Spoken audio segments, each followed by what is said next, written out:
Hi, welcome to this Blender video tutorial entitled Blender Controls. As we have seen in the Blender Default Scene video tutorial, the default Blender interface consists of a number of editor windows. Some of these have associated context buttons and various collapsible panels. Inside of these panels are a number of Blender controls that execute functions, provide an option, or establish a value. Because they are used so frequently in the modeling, texturing, lighting, and the animation process, it's important, I think, to take a closer look at the various styles of these Blender controls. Blender uses 4 basic types of controls, and you will see examples of them scattered throughout the various editor windows. The first type of control is a button control. Buttons generally provide access to tool functionality. For instance, I will right-click on the default cube object, thus selecting it, and click on the Duplicate button in the 3D Editor Object Tools panel and create a duplicate cube object. Notice that the Outliner editor automatically notes that this object is named Cube.001. I'll select the Cube.001 object and click on the Delete button and delete it. I'll select the default cube object and click on the Scale button and scale the object. You will discover that most all Blender button controls have associated keyboard shortcuts. It will take some time to learn these shortcuts, but doing so will greatly increase the speed in which you're able to model. If you hover your cursor above any of these Blender button controls, a tooltip message is displayed that gives you a brief description of the control and notes its associated keyboard shortcut.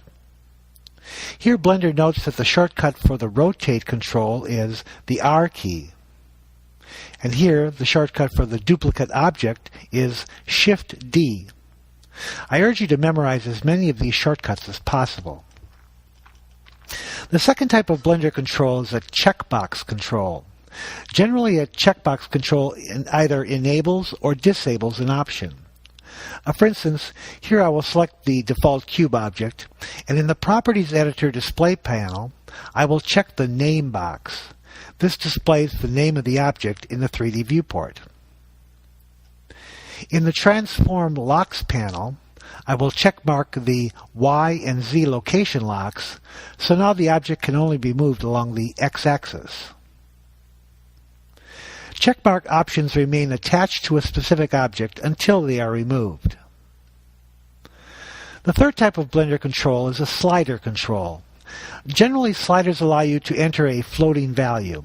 This value is usually between 0 and 100 or 0 and 1, but some Blender sliders are restricted to a limited negative value to a limited positive value.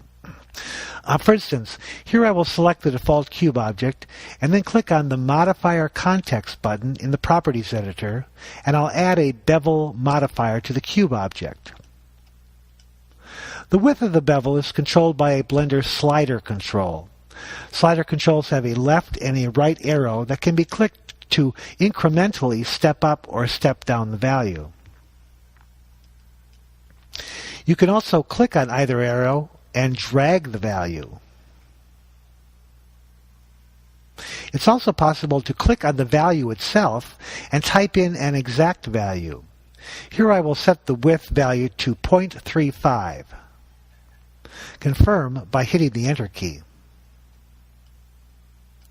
Here I'll go back to the Object Context button of the Properties Editor, and in the Transform panel, adjust the rotation of the cube object around the Y-axis. A variation of this slider control is a direct click and drag slider.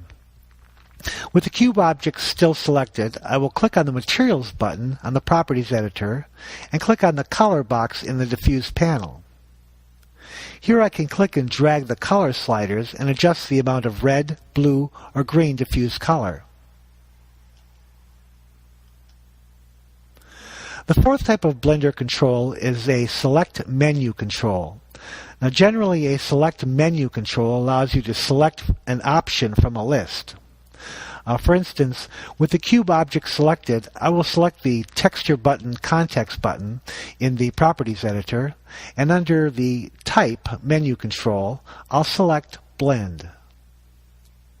I'll then quickly render the cube by clicking on Render Image. Now you will encounter these four types of Blender controls: buttons, checkboxes, sliders, and menus throughout your modeling, animation, and rendering process.